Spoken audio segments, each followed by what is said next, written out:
Welcome back to the Cartridge Twins. Today, I'm going to talk about Star Wars Jedi Knight Jedi Academy for the Nintendo Switch.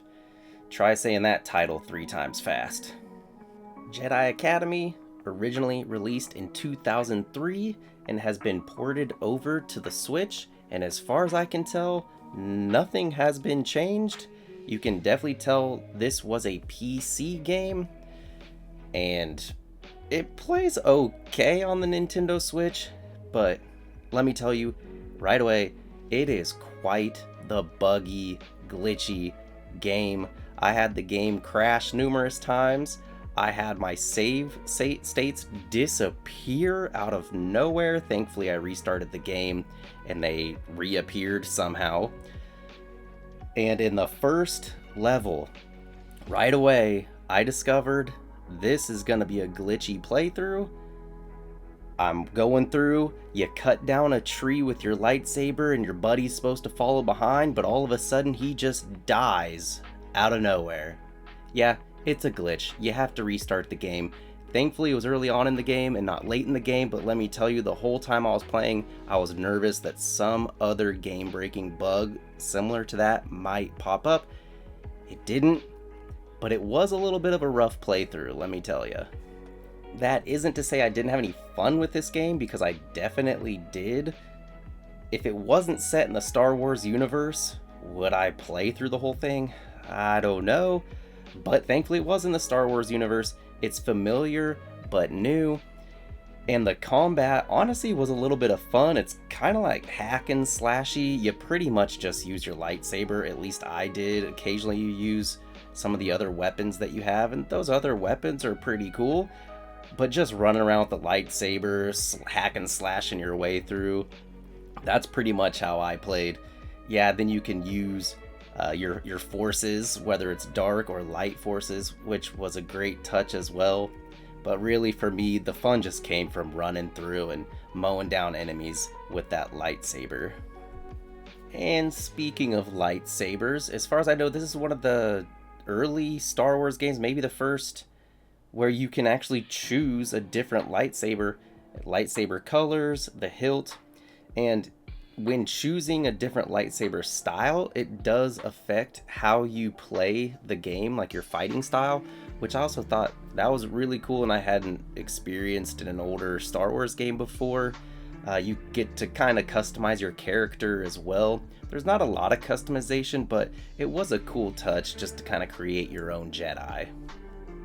This game also gives you the ability to choose whether you want to be on the light side or the dark side, which I thought was very cool, and I had no idea that was going to be the case going in. I did choose the light side, but maybe I'd go back and play and see how the ending plays out choosing the dark side, because I mean, the ending of the game was pretty cool. I mean, it was nothing super glamorous and amazing, but it was fun. It was a good way to resolve, the whole issue of the game, and you felt like you were a part of that Star Wars universe, just deciding, oh man, do I choose light? Do I choose dark? It just kind of made you feel like Luke back in the old days, trying to decide his own path.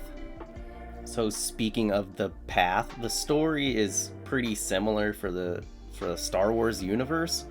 So you start out training to be a Jedi, and you kind of work through that, eventually becoming a Jedi, and the real antagonist of the game is trying to resurrect this ancient Sith Lord, which, spoiler alert, they are successful in the end, and you get to have a sweet battle. Yeah, it's nothing super new, but it was new and familiar, which I definitely appreciated. I do want to point out there is a multiplayer aspect to this game, which I guess some people enjoy. I did not try it out. I don't even have any idea if the servers are live. That wasn't something I was interested in, especially considering the combat. While I really enjoyed it when it was against the CPU, I don't know that it would be all that great when PvP online. So yeah, I didn't try the multiplayer. If you love it, you can let me know, but it just wasn't something I was interested in. So in the end, Yeah, I enjoyed the game. It's a buggy experience. The menu navigation is a little strange because it's made for PC, but you're playing on the Switch, so it takes some getting used to. But once you're into the game and you're playing through, it's pretty fun. Like I said, the combat was a lot of fun.